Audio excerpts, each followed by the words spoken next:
প্রথম কয়েক সেকেন্ডে দেখে হয়তো আপনারা মনে করছেন এটি কোনো হলিউড বিপর্যয় সিনেমার শেষ দৃশ্য। চারিদিকে আতঙ্ক, ক্যামেরা কাঁপছে, মানুষ ছুটছে, আর দূর পাহাড়ের বুক থেকে ধেয়ে আসছে এমন কিছু যার সামনে দাঁড়িয়ে থাকার ক্ষমতা কারোরই নেই। কিন্তু থামুন, এটা কোনো সিনেমা নয়। এখানে নেই কোনো পরিচালক, নেই কোনো স্পেশাল ইফেক্ট, নেই ধ্বংসের দৃশ্য তৈরি করার সাজানো কোনো সেট। এটা বাস্তব, এটা এমন একটা ঘটনা যা মুহূর্তের মধ্যেই বদলে দিয়েছে পুরো এলাকার চেহারা। প্রথমবার ভিডিওটি দেখলে বিশ্বাস করা কঠিন, মনে হবে কোনো পরিচালকের কোটি টাকা খরচ করে নিখুঁত স্পেশাল ইফেক্টের মাধ্যমে তৈরি করেছে ধ্বংসের এক ভয়াবহ ক্লাইম্যাক্স। কিন্তু বাস্তবতা আরো ভয়ঙ্কর। বিশাল জলরাশির পাহাড় ভেঙে ধেয়ে আসছে, চোখের সামনে কংক্রিট ব্রিজ মুহূর্তের মধ্যে নদী গর্ভে হারিয়ে যাচ্ছে। বহু টনের বিশাল ট্রাকও সেই স্রোতের খেলনার মতো ভেসে যাচ্ছে, আর মানুষ কেউ দৌড়চ্ছে জীবন বাঁচাতে, কেউ দাঁড়িয়ে আছে স্তম্ভ হয়ে। কিন্তু প্রশ্ন হলো, হঠাৎ করে কি এমন ঘটেছিল? কিভাবে পাহাড়ের বুক চিরে নেমে এলো এত ভয়াবহ তাণ্ডব? আর সেই কয়েক মিনিটের ঠিক কতটা ধ্বংস হয়ে গেছে?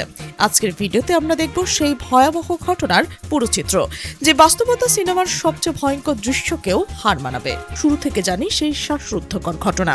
ভাবুন, আপনি পাহাড়ের গায়ে দাঁড়িয়ে আছেন, চারপাশে একদম শান্ত প্রকৃতি, নদীর পানি স্বাভাবিকভাবেই বয়ে যাচ্ছে, পর্যটকরা ছবি তুলছে, কেউ সেতু পার হচ্ছে, কেউ গাড়ি চালিয়ে বাড়ি ফিরছে। পাহাড়ের বুক জুড়ে যেন এক টুকরো স্বর্গ। ঠিক তখনই দূর পাহাড়ের বুক চিরে ভেসে আসছে এক বিকট গর্জন। প্রথমে মনে হতে পারে বজ্রপাত হয়েছে, তারপর সেই শব্দ কয়েক সেকেন্ডের মধ্যেই পরিণত হয়েছে মৃত্যুর ঘোষণায়। চারদিকে বিভ্রান্তের মতো ছুটতে শুরু করেছে মানুষ। কেউ সন্তানকে কোলে নিয়ে দৌড়চ্ছে, কেউ প্রাণ বাঁচাতে পাহাড়ের ঢালে উঠছে, কেউ বুঝতেই পারছে না কোথা থেকে ধেয়ে আসছে কালো রঙের সেই দানবীয় জলরাশি। কিন্তু সময় ছিল মাত্র 2 থেকে 3 সেকেন্ড, তারপর সব শেষ। পাহাড়ের কোলে প্রলয়ঙ্কারী বিস্ফোরণের মতো আছড়ে পড়ল হরপাবান। খেলনার মতো ভেসে গেল মানুষ, বাড়ি, গাড়ি, ট্রাক, ব্রিজ। কয়েক মুহূর্ত আগেও যেখানে ছিল মানুষের হাসি, দোকান, রাস্তা আর বসতি, সেখানে যেন শুধু গর্জন করা পানি, কাদা, পাথর আর ধ্বংসস্তূপ। নদী যেন আর নদী নেই, সে যেন এক ক্ষুধার্ত দানব। সামনে যা পাচ্ছে সবকিছু গিলে খাচ্ছে, আর সেই দানবের নাম ভুটেকশি নদীর প্রলয়ঙ্কারী হরপাবান। আজ হিমালয়ের কন্যা নেপাল দাঁড়িয়ে রয়েছে এক ভয়ঙ্কর প্রাকৃতিক তাণ্ডবের সামনে। সময় যত গড়াচ্ছে ততই বাড়ছে মৃত্যুর মিছিল। আর সবচেয়ে হৃদয় বিদারক বিষয়টি হলো, নিখোঁজের মধ্যে প্রায় 300 জনই বিদেশি পর্যটক, যারা কয়েক ঘন্টা আগেও হিমালয়ের সৌন্দর্য দেখতে এসেছিলেন। কেউ কল্পনাই করেনি সেই পাহাড়ি মৃত্যুর মধ্যে তাদের জীবনের শেষ গন্তব্য হয়ে যাবে। বুধবার সকালে তিব্বতের দিক থেকে হঠাৎ নেমে এসেছে এক বিশাল হরপাবান। মুহূর্তের মধ্যে সেই জলরাশি প্রবেশ করেছে ভোটেকশি নদীতে। তারপর শুরু হয়েছে ধ্বংসের এক বিভীষিকাময় অধ্যায়। নেপালের বাগমতী প্রদেশের সীমান্তবর্তী পার্বত্য রাসুয়া জেলার একাংশ সবচেয়ে বেশি ক্ষতিগ্রস্ত হয়। পাহাড়ি গ্রামগুলো যেন চোখের পলকে মানচিত্র থেকে মুছে যেতে থাকে। কেউ জানালার পাশে দাঁড়িয়েছিল, কেউ রান্নাঘরে, কেউ দোকানে, কেউ রাস্তা দিয়ে হাঁটছিলেন। কিন্তু কয়েক সেকেন্ডের মধ্যে সবকিছু ভেসে যায়। বাড়ির ছাদ, গাছ, সড়ক, সেতু সব একসঙ্গে গর্জন করতে করতে নদীর স্রোতে মিলিয়ে যায়। ভিডিওগুলো দেখলে মনে হবে বিশাল কোনো বিস্ফোরণ হয়েছে, অথচ বিস্ফোরণ নয়, এটি ছিল পানির শক্তি। কয়েক কোটি টন পানি, কাদা আর পাথর ধ্বংসাবশেষ একসঙ্গে পাহাড় বেয়ে নেমে এসেছে। এই স্রোতের সামনে কোনো কংক্রিট, কোনো ইস্পাত, কোনো মানুষের শক্তি টিকতে পারেনি। রাসুয়ার একের পর এক গ্রাম এখন কাদা, পাথর আর ধ্বংসস্তূপে পরিণত হয়েছে।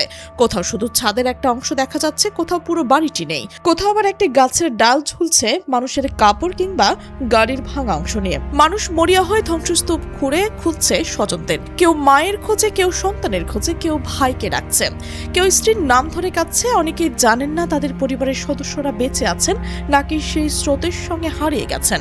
রাসুয়া জেলার বহু পরিবার কয়েক মিনিটের মধ্যেই নিঃস্ব হয়ে গেছে। একটি গ্রামের প্রবীণ বাসিন্দা জানিয়েছেন তিনি জীবনে অনেক বন্যা দেখেছেন, কিন্তু এমন শব্দ, এমন গতি, এমন তাণ্ডব আগে কখনো দেখেনি। তার ভাষায় পাহাড়টা যেন হঠাৎ করে আমাদের উপর ভেঙে পড়ল।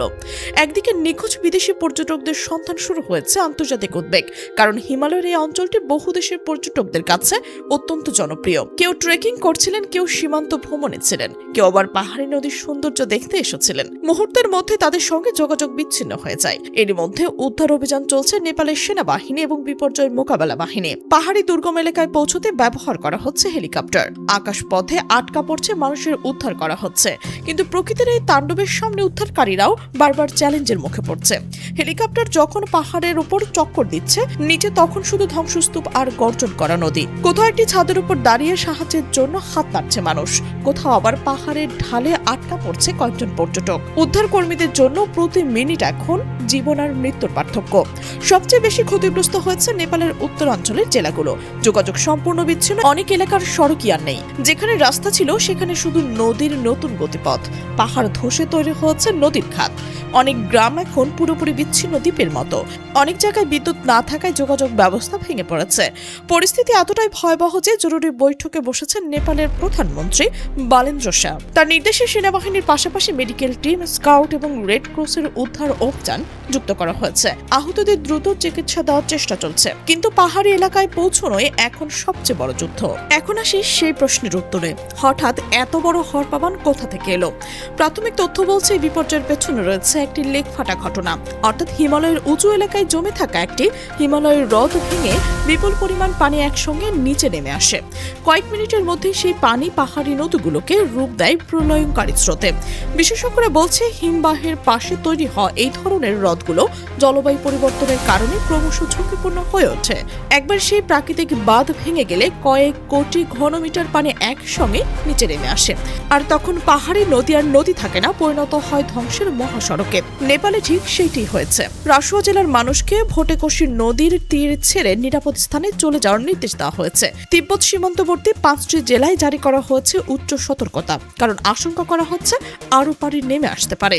কিন্তু এই বিপর্যয় শুধু নেপালে নয়, হিমালয়ের বুক থেকে নেমে আসা এই স্রোত এখন সীমান্ত পেরিয়ে আরও একটি দেশের জন্য আতঙ্কের কারণ হয়ে উঠেছে। কিন্তু এখানে শেষ নয়। হিমালয়ের বুক থেকে নেমে আসা এই দানবীয় জলরাশি শুধু একটি জেলা ধ্বংস করে থেমে থাকেনি। এই স্রোত সীমান্ত পেরিয়ে আরও একটি দেশের জন্য আতঙ্কের কারণ হয়ে উঠেছে। কারণ প্রকৃতির এই দানব কোনো সীমান্ত চেনে না, কোনো পাসপোর্ট মানে না, কোনো কাঁটাতারের বেড়া তাকে থামাতে পারে না। নেপালের রাসুয়া জেলা যখন মানুষ জীবন বাঁচাতে পাহাড়ের চূড়ায় আশ্রয় নিচ্ছে, ঠিক তখনই কয়েক কিলোমিটার দূরে বিহার, উত্তরপ্রদেশের প্রশাসন সতর্ক করা হয়েছে।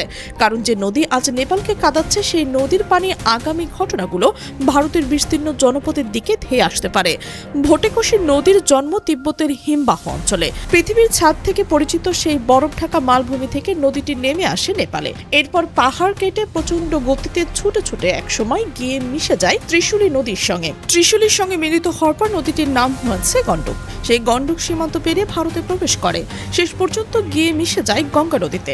অর্থাৎ হিমালয়ের বুক থেকে শুরু হয় এই বিপর্যয়ের ঢেউ শত শত কিলোমিটার দূরের মানুষকে প্রভাবিত করতে পারে। এই কারণে নেপালে ত্রিশুলি নদীর পানির স্তর অস্বাভাবিকভাবে বাড়তে শুরু করায় সীমান্তবর্তী এলাকায় জারি করা হচ্ছে সতর্কতা। বিশেষ করে গণ্ডক নদীতে পানি বৃদ্ধি পেলে বিহার এবং উত্তরপ্রদেশের কিছু নিম্নাঞ্চল প্লাবিত হওয়ার আশঙ্কা রয়েছে। এই আতঙ্কের পেছনে আরও একটি বড় কারণ রয়েছে।